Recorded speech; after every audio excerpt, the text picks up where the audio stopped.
네, 반갑습니다. 우리 2023년 아레오바고 신앙 포럼 우리 오리엔테이션 우리 또 현장과 녹화로 이제 시작을 하게 되었습니다. 먼저 우리 목사님들 오랜만에 이렇게 한 자리에 다시 모였는데요. 서로 인사하면서 시작하도록 하겠습니다. 반갑습니다. 네, 반갑습니다. 잘 지내셨습니까? 저희 도림감리교회와 또 우리 좋은이웃교회 저희 사회적 목회 포럼으로 시작이 돼서 저희 이 아레오바고 신앙 포럼은 3년 전에 성경을 펼쳐보고 뚫어보고 세상보기라는 아주 주옥과 같은 제목으로 시작을 해서 오늘 여기까지 아레오바고 신앙 포럼까지 좀 연결돼서 코로나 때 이제 온라인으로 저희가 다양한 성경 공부 지금까지 제가 했던 걸 쭉 이렇게 살펴보니까 우리 세 분의 목사님과 함께 두 분의 목사님과 함께 많은 것을 좀 해왔더라고요. 뭐 작지만 저희가 나름대로 또 목회자로서 또 가르치는 교사로서 뭐 창세기, 출애굽기 또 우리가 여러분이 실천적인 거 또 가치란 무엇인가 또 빌레몬서 그리고 또 고대 근동의 이야기까지 보니까 참 많은 이야기들이 있더라고요. 그래서 올해는 저희가 또 다른 이 성경 펼쳐보고 또 뚫어보고 세상 보기를 이제 아레오바고 신앙 포럼 그래서 저희가 함께하고 있는 좋은이웃교회 프로그램 중에 사회적 목회라는 관점에서 많은 교회들이 함께 나눌 수 있고 할 수 있는 좀 공개 포럼으로 좀 자리를 잡으려고 합니다. 그래서 먼저 우리 자기 오랜만에 이제 소개와 함께 지금까지 아레오바고 신앙 포럼과 성경 공부를 통해서 좀 소회를 한마디씩 해주시면서 2023년도 오늘 이제 로그아웃 시대 로고스 온 이 소회 연서의 말씀을 한번 시작해 보도록 하겠습니다. 우리 조성도 목사님부터 소개와 함께 소회를 좀 부탁드리겠습니다. 네, 조성돈입니다. 박수 칠 사람이 없어서 박수 쳐주십시오. 네, 있습니다. 감사합니다. 예, 아레오바고 이 포럼하면서 참 재밌는 걸 많이 했죠. 좀 깊이 있게 빌레몬서도 한번 했고 안식일을 가지고도 얘기를 하고. 근데 이제 저한테도 참 도움이 된 것 같아요. 이렇게 한번 돌아보고 좀 더 깊이 있게 연구도 해보고 책도 보고 하면서 저한테도 많이 도움이 됐고 또 집사람이 좋다고 그래서 많은 격려가 됐고 예 그랬습니다. 근데 이게 좀 쉽지 않 어떻게 보면 성경 공부하듯이 이렇게 쉽게 가는 게 아니라 좀 어렵게 가는데 그래도 같이 이렇게 따라와 주셔서 얼마나 감사한지 모릅니다. 네, 올해도 잘 부탁드리겠습니다. 우리 정혜환 목사님 소개와 함께 좀 소회 지금까지 했던 과정 잠깐하게 말씀 주시면 감사하겠습니다. 우리 박수로 정혜환 목사님 또 올해 함께 하도록 하겠습니다. 네, 반갑습니다. 제가 유튜브에는 생소한데 또 우리 장 목사님 통해서 그 아레오바고 포럼을 위해서 이제 유튜브 촬영을 또 하게 돼서 굉장히 영광입니다. 특별히 코로나로 이제 어려웠던 시간에 우리 많은 또 교회도 어려웠고 또 우리 크리스찬들도 많이 또 신앙생활 어려운 부분이 있었는데 또 우리 교회가 이런 프로그램을 통해서 작은 또 도움을 줄 수 있게 된 것을 감사히 생각하고요. 우리 주제가 로그아웃 시대의 로고스 언이라고 하는 말씀처럼 어려운 시대의 현실 속에서 우리가 하나님의 말씀으로 또 우리 교회를 깨울 수 있고 또 우리 자신들을 깨울 수 있고 사실 이제 이 강의하는 사람에게 있어서 누군가를 가르친다고 하기보다는 사실 가르치면서 배우고 얻는 것이 더 많습니다. 그런 의미에서 또 이런 포럼 통해서 제 자신이 많은 것을 배우고 또 새롭게 정리하는 시간이 되었던 것 같습니다. 이번에도 좋은 시간 되기를 기대해 봅니다. 네, 감사합니다. 저도 간단하게 소회를 말씀드리면 뭐 교회를 이제 개척하면서 사실 언제나 개척하는 입장에서 보면 좀 새로운 목회 또 새로운 도전을 고민하고 기도하게 됩니다. 그래서 이 성경 공부를 지금 현대 시대에 특별히 저희 교회가 안고 있는 우리 또 새로운 신자라든지 또 우리 로뎀나무 우리 유가족이라든지 또 가나안 성도라든지 또 젊은 세대라든지 사실 성경에는 풍성한 이야기가 있는데 이런 것들을 좀 심도 있게 나눌 수 있는 자리가 좀 부족하고 또 모일 수 있는 시간도 부족하고 그런 상황에서 또 이 온라인이라는 매체가 시작이 되면서 저희 교회가 지금까지 해왔던 것 같습니다. 저는 개인적으로는 이런 걸 통해서 아까 말씀하신 것처럼 저에게도 좀 도움이 되고요. 이 주제를 정할 때는 순전히 제 어떤 느낌으로 목사님들에게 좀 명렬식으로 하다 보니까 죄송하기도 한데 이렇게 잘 따라주셔서 저희가 풍성하게 나오고 있는 것 같습니다. 그래서 오늘 이 이제 상반기 주제와 함께 제가 간단하게 어떤 소회들 그다음에 의미들을 좀 소개하면서 두 번째로 좀 넘어가도록 하겠습니다.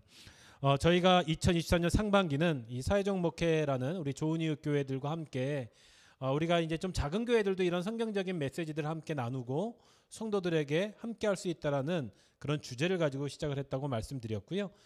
저희가 로그아웃 시대 로고스는 작년에 아마 이 코로나 시대 때 교회들이 많이 힘들고 어려울 때 이 시대적인 표상을 가지고 좀 만들어 본 표어입니다. 근데 너무나 좋다는 의견들이 있어서 작년에 많은 교회들이 이거를 세미나 때 많이 쓰시더라고요. 그래서 이거는 우리 거니까 제가 밀고 가겠다. 그래서 로그아웃 시대 로고스온을 계속 좀 밀고 갈 생각에 있습니다. 그리고 우리가 이제 소주제로 우리가 이제 성경 공부할 거를 크게 준비를 했는데요. 상반기 때는 12주로 해서 성경 말씀을 중심으로 하자. 그리고 하반기는 좀 더 실천적이고 실제적인 주제를 하자. 그래서 작년부터 이렇게 세팅이 돼서 진행이 됐습니다. 올해 제 마음에 탁 와닿았던 게 뭐냐면 우리 목사님들 굉장히 처음에 두려워하셨어요. 또 뭘 또 사고 칠까 그러셨는데 드디어 아주 중요한 주제를 지금 하나 깨우쳤습니다. 좀 어려운 말이기도 한데 밑에 써 있죠. 코 아마르 야훼 여호와께서 가라사대. 느끼시겠지만 이거 심상치 않다. 소예언서입니다. 물론 예언서가 많이 있지만 한 번도 다뤄보지 않은 주제이기도 하고 특히 소예언서는 성경의 작은 부분이어서 우리가 성도분들이 설교 때나 또 공부하기가 쉽지 않아요. 그래서 이 시대에 필요한 말씀이 저는 예언서가 아닌가라는 마음을 가지고 여호와께서 가라사대 그래서 이 소예언서를 준비하게 됐습니다. 먼저 우리 목사님들이 갖고 있는 이 좀 예언서에 대한 이야기들을 얘기해 주시면 저희가 시작할 때 좀 도움이 될 것 같습니다. 우리 정유환 목사님부터 이 예언서에 대한 소개를 좀 부탁드리겠습니다. 우리가 예언서 하면은 흔히 오늘날 개인적으로 개인의 사생활을 어떤 미래를 예언하는 그런 관점으로 오해하는 분들이 참 많이 있습니다만은 우리가 성경의 예언이라고 하는 것은 하나님의 말씀의 대언이라고 하는 것이죠. 그래서 그 시대의 상황 속에서 또 시대에 절규하는 백성들의 그 탄식 속에서 하나님께서 선지자들을 통해서 응답하시는 메시지들이 이 예언서의 내용들이라고 저는 보여집니다. 항상 시대 속에서 하나님께서 역사를 주관하시는 하나님께서 그 시대 현상을 외면하지 않으시고 그 시대 속에 당신의 종들 선지자들을 보내셔서 그 백성들을 권면하고 위로하고 또 하나님의 백성을 돌이키게 하시는 그런 사건 그런 메시지가 담겨져 있는 것이 저는 예언서라고 생각합니다. 이번 예언서를 통해서 우리 또 한국교회가 이 어려운 때에 또 새롭게 하나님 앞에 나아가는 은혜의 시대가 되었으면 좋겠습니다. 네, 우리 조동돈 목사님께서도 좀 예언서에 대한 좀 생각이나 배경을 좀 말씀해 주시면 감사하겠습니다. 예, 그 정유환 목사님 말씀하신 대로 이제 우리가 점쟁이들과 예언자는 이제 구분을 해야 됩니다. 그래서 바로 앞에 무슨 일이 벌어질 일에 대한 이야기. 그거는 예를 들면 성경에 발람 같은 사람들도 있고요. 사무엘 같은 경우도 이제 그러한 점치는 역할도 조금 했었거든요. 발람 같은 경우 아주 특이한 경우인데 발람은 유대인이 아니죠. 이방인인데도 불구하고 그런 점을 치고 앞으로 어떻게 될 거다 뭐 이런 걸 한다는 거죠. 근데 이제 예언서 그러면 우리가 예언이라면 자꾸 이렇게 노스트라다무스 뭐 이런 것만 자꾸 생각이 나서 그러는데 그게 아니라 역사를 보는 거거든요. 그러니까 하나님께서 어떻게 역사하실 건가에 대한 그러한 것들을 보고 이야기를 하고 있는 거고 역사에 대한 해석일 수도 있고 또 하나 이제 중요하게 봐야 될 건 뭐냐면 기득권이라는 게 있잖아요. 그 당시에 이제 왕권이 있고 그다음에 제사장 그룹이 있고 이런 기득권들이 있는데 이런 기득권들에 대해서 이제 어떻게 보면 하나님 입장에서 바른 소리를 한 거죠. 그래서 약한 자들의 입장에서 그리고 거짓 선지자에 대한 그런 대항 그냥 다 잘 될 거다 잘 될 거다 하고 있는데 여기서 이제 갑자기 우린 망할 거다라고 얘기할 수 있는 어떻게 보면 그런 삶을 사는 거죠. 그리고 예언자들은 보면은 이제 말로 하는 경우도 있고 우리 예언서에 적혀 있는 것처럼 내지는 이제 퍼포먼스처럼 이렇게 뭐 행위로 하는 경우도 있고. 근데 하박국, 호세아. 제가 감기약을 먹어서 제정신이 아닙니다. 호세아 같은 경우는 인생 자체가 예언이었죠. 그러니까 그 삶 전체가 드려진 자로서의 그런 것들이 모두 다 예언으로 나타나는데 그런 것들을 우리가 이제 여기서 흥미진진하게 볼 거라고 봅니다. 예. 아마 이어서 좋은 의견들이 나오셔서 역사를 보는 눈이라고 하는 것과 사실 예언하고 자꾸 우리 한국 교회는 무당처럼 생각을 해요. 그래서 목사님 중에 예언하시는 목사님들 보면 뭐 병고침의 은사라든지 뭐 미래를 뭐 예언하는 쪽으로 돼 있는데 좀 연결해서 왜 한국 교회의 예언서가 이렇게 좀 소외되었는지 성경에 보면 3분의 1이 예언서거든요, 사실. 또 이런 한국 교회에 왜 예언서가 필요한지 이런 것도 좀 저희가 이 공부하는 중요한 원인이 될 것 같아요. 목사님 좀 어떻게 생각하십니까? 네. 예언자들의 특성은 자기 비판이 강합니다. 우리가 흔히 자기 비판을 하지 않는데 우리 기독교가 타종교와 다른 점이 있다면은 우리 스스로를 비판하는 것이 우리 기독교의 특성인데 한국 교회는 비판을 많이 막아놨다라고 하는 거죠. 우리가 이 비판과 비난은 다른 겁니다. 비판은 우리 자신이 올바로 하나님 앞에 서기 위해서 우리 자신을 성찰하고 돌아보는 것이라면 비난은 상대방을 또 누군가를 끌어내리고 짓밟기 위한 것인데 이 한국 교회가 이 비판과 비난을 오해하고 있는 것 같습니다. 결국 우리가 비판이 사라지면 우리가 본질을 회복하기가 어렵습니다. 그러나 비판이 지나치면 비난이 될 수 있어요. 그러나 우리가 비난하자는 것이 아니라 비판하는 것에 대해서는 우리가 긍정적으로 교회 안에 열려 있어야 되는 것이고 특별히 예언자들은 자기 조국의 멸망을 선포했다라고 하는 겁니다. 그럴 때 이 자기 조국의 멸망을 선포한다는 거 어느 누가 자기 나라가 망하기를 원하는 사람이 어디에 있겠습니까? 결국 나라가 망하기를 바라는 것이 아니라 우리가 하나님의 뜻대로 서지 못하면 하나님 앞에 돌이키지 못하면 하나님께서 우리 민족과 나라를 심판하신다라고 하는 그 경고고 그 경고를 통해서 돌이키게 하시기 위한 하나님의 섭리고 계획인데 우리는 단순히 어떤 현상만을 보려고 할 때가 많은 것 같습니다. 우리가 이 예언서의 정신과 자세를 회복한다면 우리 한국교회가 건강한 교회 또 건강한 공동체를 회복되는 귀한 또 하나의 통로가 되지 않을까 싶습니다. 예, 그 말씀을 드리니까 저도 굉장히 기대가 되는데요. 좀 더 넓게 우리 또 한국교계 활동을 하시니까 우리 조성돈 목사님은 좀 우리 한국교회 예언서와의 관계 이런 좀 문제점을 좀 지적해 주시면 감사하겠습니다.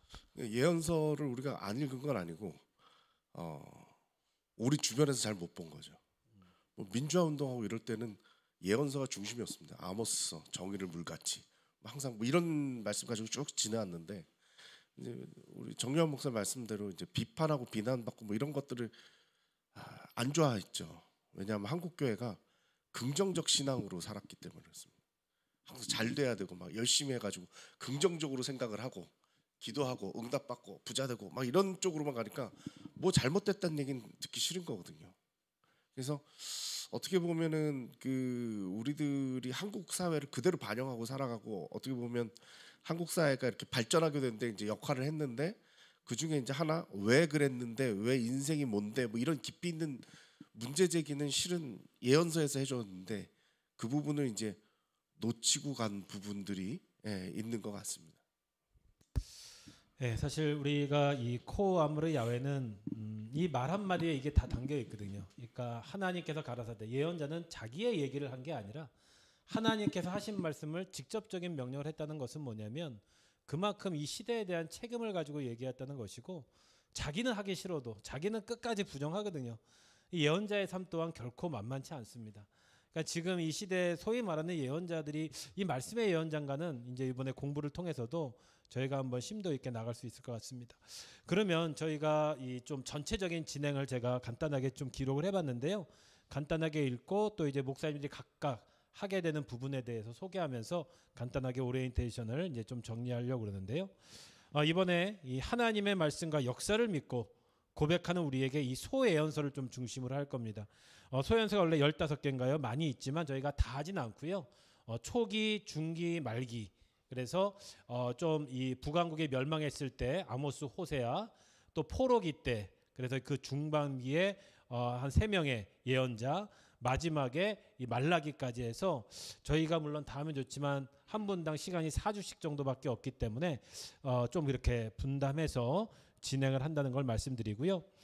특히 이 하나님 나라의 이 모형, 그러니까 이 예언자의 등장은 사실 하나님께서 계획하셨다라기보다는 이 땅의 폐역과 함께합니다.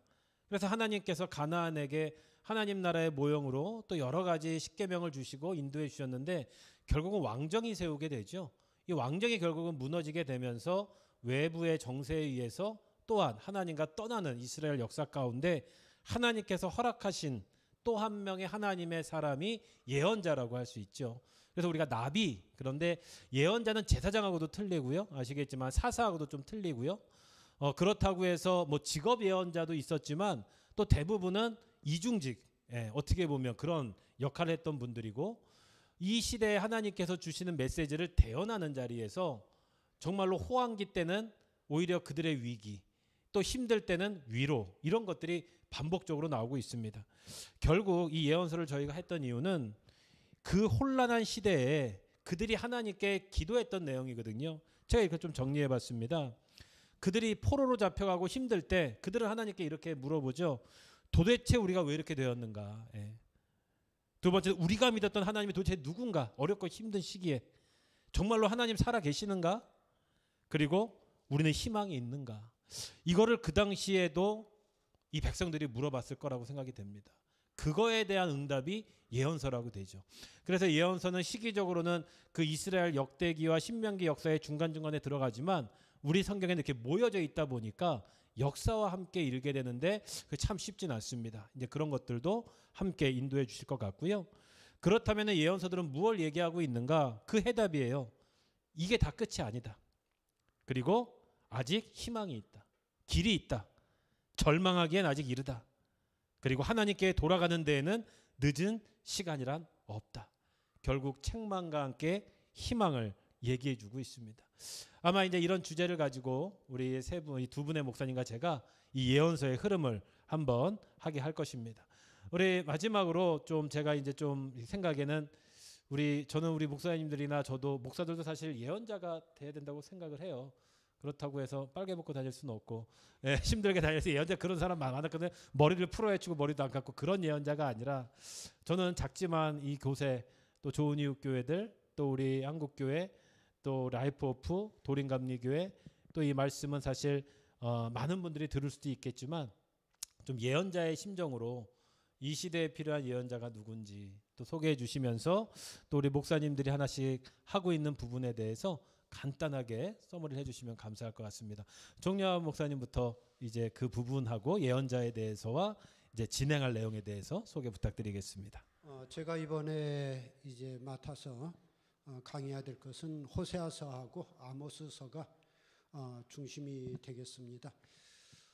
이 예언자들은 이제 바빌론 포로 전기 또 바빌론 포로 그리고 바빌론 포로 후기로 이제 나눠지게 되는데 이 아모스와 호세아는 북이스라엘을 향한 말씀을 선포했던 사람들이죠. 북이스라엘이 주전 722년에 아수르 제국에 망하게 되는데 그 망하기 직전까지 북이스라엘의 폐악을 경고했던 선지자들입니다.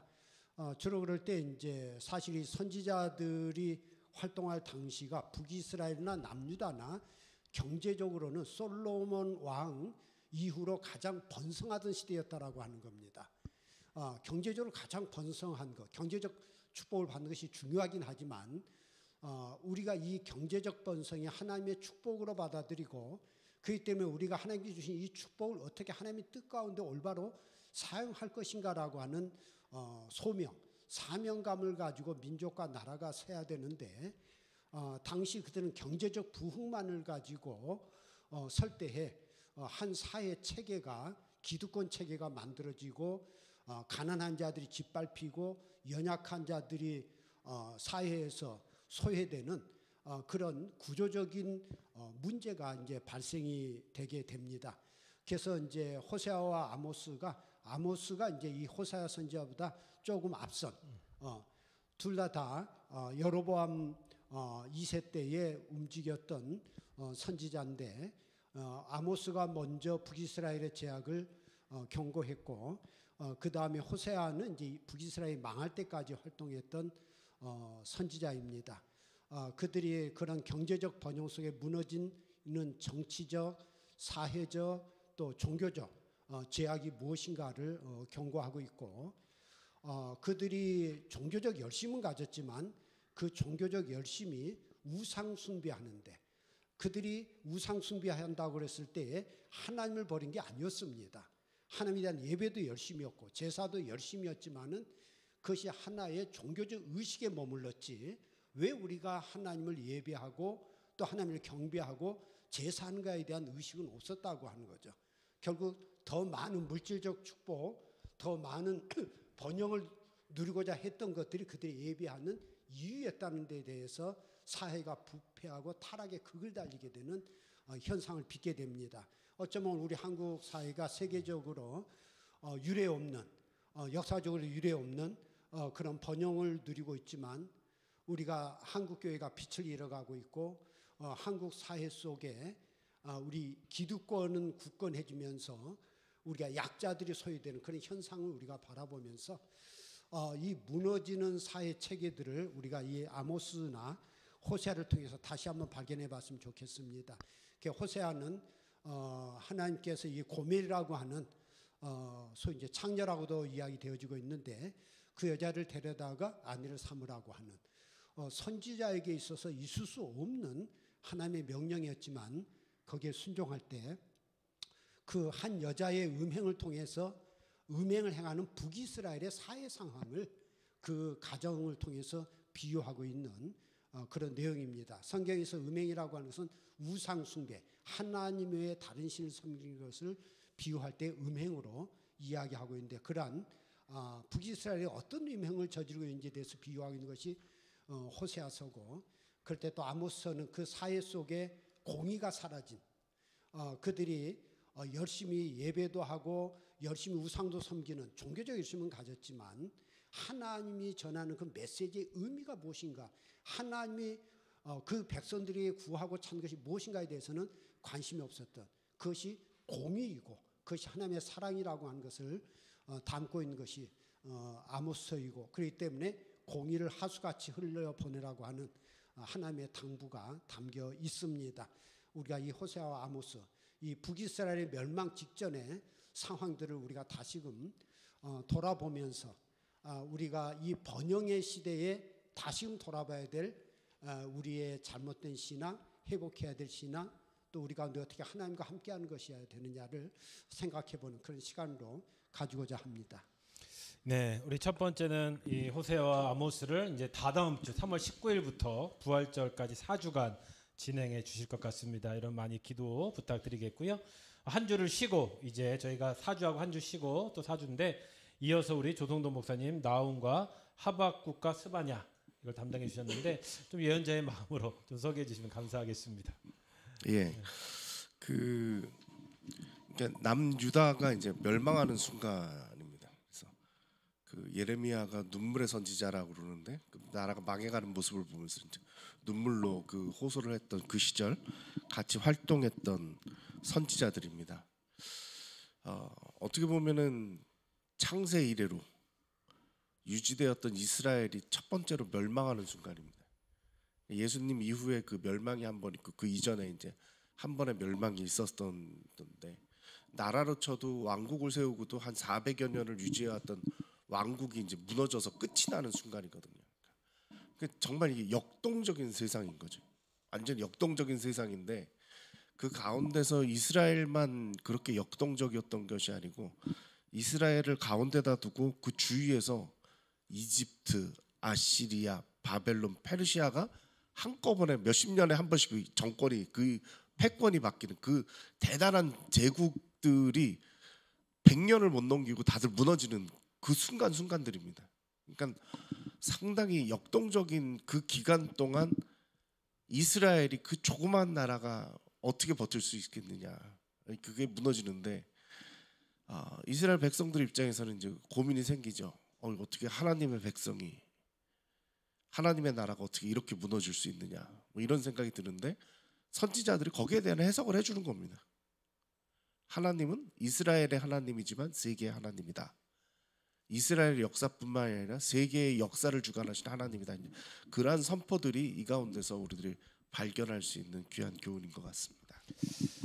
네, 이제 그래서 역동의 전환기 때를 우리 이제 조동돈 목사님께서 나움, 하박국, 스바냐, 뭐 다른 말씀도 많이 있습니다. 뭐 미가서도 있는데 좀 대표적으로 저희가 진행을 하게 되겠습니다. 4월 23일부터 5월 14일까지 이렇게 또 가장 날씨 좋을 때, 공부하기 싫을 때 해주시는데 열심히 부탁드리겠고요.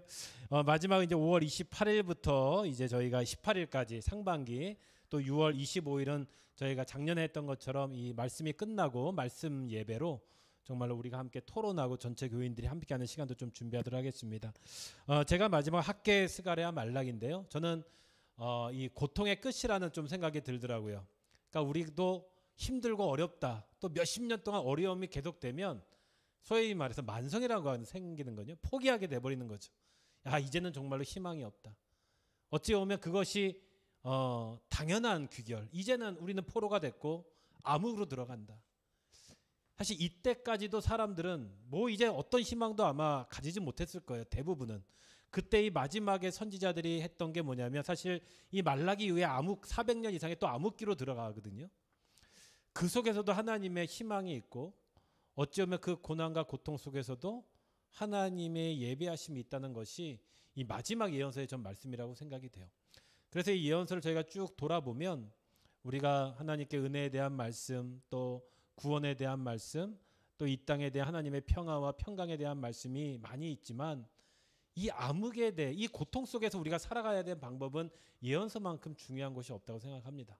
그래서 저는 이 마지막 말라기, 사실 말라기는 우리 성도분들은 11조 정도 설교로만 들었지, 이 속에 정말로 그 마지막까지 처절한 절망 속에서 찾는 하나님에 대한 말씀이 없었던 것 같아요. 저도 이번에 다시 예언서를 쭉 보면서 올해 이 상반기 때 아마 지금도 삶이 참 공고하고 힘든데 이 말씀의 시간이 물론 힘든 얘기만이 아니라 희망도 되고 또 저희 교회와 또 성도들에게 작은 유익, 그리고 혹시 또 이 말씀을 통해서 위로받을 우리 성도들이 계시다면, 아직 혹시 또 하나님에 대해서 알고 싶은 분이 계시다면 이 공부를 또 현장과 온라인에 오셔서 함께 참여해 주시길 부탁드리겠습니다. 홍보 한 말씀 해도 되겠습니다. 예, 우리 마지막으로 그러면 홍보와 너무 무겁게 느끼셔가지고 안 오실까봐 한 번씩 그럼 홍보 좀 부탁드리겠습니다. 그 스바냐에 우리가 잘 아는 말씀이 있습니다. 너희 하나님 여호와가 너희 가운데 계시니, 그 귀한 말씀이 들어있는 게 스바냐입니다.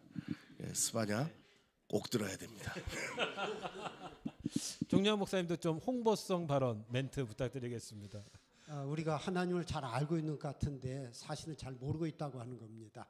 그래서 우리가 선지자들이 하나님을 알자, 힘써 하나님을 알자, 그렇게 당부하고 있는데 이번 강좌를 통해서 하나님을 좀 더 깊이 또 온전히 아는 그런 시간이 될 수 있기를 원합니다.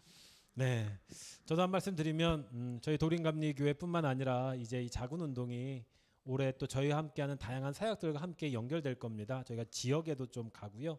우리 함께하는 또 선교 훈련원에도 또 하시고, 또 생명사역과 함께 또 우리 유가족들도 저는 함께 이 하나님의 말씀 속에서 좀 진리를 찾고 함께 고민하는 시간이 되었으면 좋겠습니다. 저희가 작지만 이렇게 포기하지 않는 이유, 하나님의 계획이 있기 때문이고, 또 여러분들이 한 분이라도 함께 들어주시면 저희도 더 힘을 내서 준비하도록 하겠습니다. 코 아마르 야훼, 올해 정말로 목사님들 또 좋은 강의 부탁드리고 오세요.